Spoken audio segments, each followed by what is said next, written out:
Wat een dag, joh, een noffelijke temperatuur. Er zitten er aardig bij prachtige wolkenpartijen en dan lijkt het haast vol simmer. Nou, die simmer die begint morgen, want morgen hebben we de eerste dag van de meteorologische simmer. En joet de laatste dag van de maaitijd. En het zal duidelijk wezen een te koude maaitijd. Maar de simmer, daarvan verwacht ik dat hij nog wel eens te warm worden kan. Nou, het waar van het komende weekend.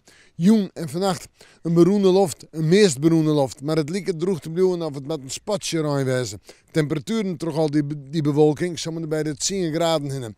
En de wind, nou die zal matig en vrij krachtig wijzen. Kust- en waardgebied krachtig en komt nog altijd nu het maatelijke geruchten. Maar het eerst. Morgen hoe dag. Eerst bewolking, daarna de zinnen. En droog waar zat het nou lijkt. Temperaturen morgen 13 tot 15 graden, een koel waartype, noord-noordwestenwind, krachtig, boven de Marden, in het watergebied en in het watergebied misschien wel bij vlagen de krachtzone. En dat wil zeggen bij vlagen een huddewind, dus een serieuze waarschuwing van de wetensport. Maar verder is droog waar.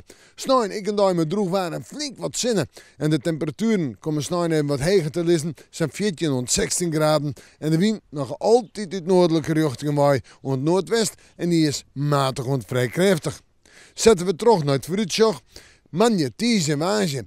Het binnen dagen mooi droog waar, maar redelijk wat zinnen. Ik wil eens even wat meer bewolking en een temperatuur om het bij de 16 graden heen. Maar op Waasje is het zo'n zandje of 18 graden en op Toosje denk ik nog wel wat warmer. We moeten morgen maar weer even in het Waasje.